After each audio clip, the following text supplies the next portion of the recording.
তো হ্যালো, আসসালামু আলাইকুম। তো এখানে আমি সয়াবিন রান্না করব। তার জন্য একটা গামলায় আমি সয়াবিনগুলো ঢেলে নিচ্ছি। ঢেলে নেওয়ার পরে এখানে আমি 2 বাটি মতো পানি ইউজ করব। তার জন্য আমি 2 বাটি পানি দিয়ে দিচ্ছি এখানে। পানিটা দেওয়ার পরে এখানে আমি 5 থেকে 7 মিনিটের মতো আমি ভিজিয়ে রেখে দিচ্ছি। দেখো কতটা ফুলে গেছে সয়াবিনগুলো। তো আমি একে একে নিংড়ে আরেকদিকে আমি তুলে রাখছি সয়াবিনগুলো। তুলে রাখার পরে এখানে আমি একটা কড়া বসিয়ে দিচ্ছি। তাতে আমি একটু রিফাইন তেল দিচ্ছি। রিফাইন তেলটা গরম হওয়ার পরে এখানে আমি 1 চামচ মতো লবণ দিয়ে দিচ্ছি আর 1 চামচ হলুদ গুঁড়ো দিয়ে দিচ্ছি। দেওয়ার পরে এখানে আমি সয়াবিনগুলো ঢেলে দিচ্ছি। সয়াবিনগুলো ভেজে নিচ্ছি। তো সয়াবিনগুলো আমি ভালো করে নাড়াচাড়া করে নেব। যতক্ষণ লাল লাল না হয় ততক্ষণ আমি ভাজবো। তো এখানে দেখো হালকা লাল লাল হয়ে এসছে সয়াবিনগুলো। আবার একটু নাড়াচাড়া করে নিচ্ছি। দেখো কতটা লাল হয়ে এসছে। তারপরে এই পাশে আমি এখন তুলে নিচ্ছি। একটা জায়গায় আমি তুলে রাখছি সয়াবিনগুলো। তো তুলে নেওয়া হয়ে গেছে। মানে আমার ওই কড়াইটা আমি বসিয়ে দিচ্ছি, দিয়ে এখানে সর্ষের তেল দিয়ে রান্না করব।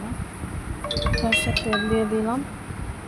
তারপরে এখানে আমি একটা পেঁয়াজ কুচিয়ে রেখেছিলাম, পেঁয়াজটাকে আমি দিয়ে দিচ্ছি।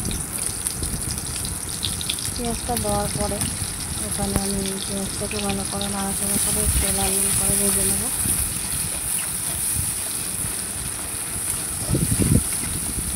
লাল লাল করে ভেজে নেব পেঁয়াজটাকে। দেখো ভালোই লাল লাল হয়ে এসছে। তারপরে আমি এখানে 1.5 চামচ মতো আদা রসুন বাটা দিয়ে দিচ্ছি। তারপরে আবার আমি দিয়ে নিচ্ছি। নাড়াচাড়া করার পরে আলু দিয়ে দিচ্ছি। আলু দিয়ে এখানে আমি 1 চামচ মতো লবণ দিয়ে ভালো করে নাড়াচাড়া করার পরে এখানে আমি হাফ বাটি মতো পানি দিচ্ছি, না হলে তলায় পুড়ে যেতে পারে। তারপরে একে একে মশলা দিয়ে দিচ্ছি। এখানে হলুদ গুঁড়ো 2 চামচ দিলাম, জিরে গুঁড়ো 2 চামচ দিলাম। তারপরে এখানে আমি লঙ্কার গুঁড়ো দিয়ে দেবো 2 চামচ। তারপরে এখানে আমি কাশ্মীরি লঙ্কাও দেবো। কাশ্মীরি লঙ্কার গুঁড়ো দিয়ে দিচ্ছি 2 চামচ। আর ভালো করে নাড়াচাড়া করে নিচ্ছি। ভালো করে নাড়াচাড়া করার পরে এখানে আমি 1 বাটি মতো পানি দিয়ে দিচ্ছি। যতক্ষণ আলুটা না গলবে ততক্ষণ আমি সয়াবিনটা দেবো না। এখন দিয়ে দিলে সয়াবিনটা বেশি গলে যাবে, খেতে ভালো লাগবে না। তো এখানে আমি ঢাকনাটা চাপা দিয়ে দিচ্ছি। ঢাকনা চাপা দেওয়ার পরে দেখো কতটা শুকিয়ে এসছে, কিন্তু আলু এখনও গলেনি। তার জন্য আমি আবারও 1 বাটি পানি দিয়ে দিচ্ছি।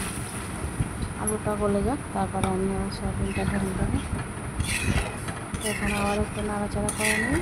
এখানে আবার ঢাকনাটা চাপা দিয়ে দেবো। ঢাকনা চাপা দেওয়ার পরে আলুটা মানে গলে এসছে।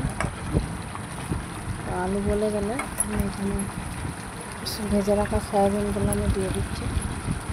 দেওয়ার পরে আবারও নাড়াচাড়া করে নেব। ভালো করে নাড়াচাড়া করে নেব। তারপরে আবার এক্ষুনি আমি পানি দেবো না, ঢাকনাটা দিয়ে দিচ্ছি।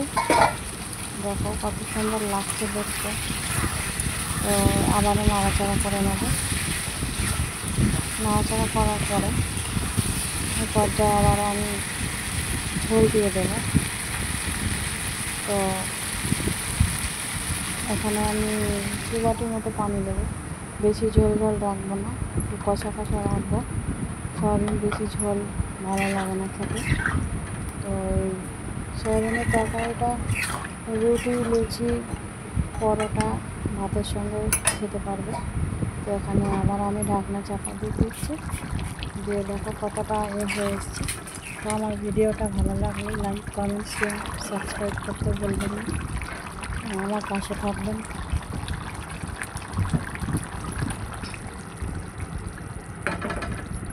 দেখ কতটা সুন্দর হয়ে এসছে।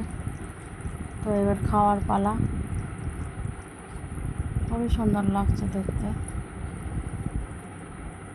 আমার ভিডিওটা যদি ভালো লাগে আপনারা আমার পাশে থাকবেন। তো আল্লাহ হাফেজ।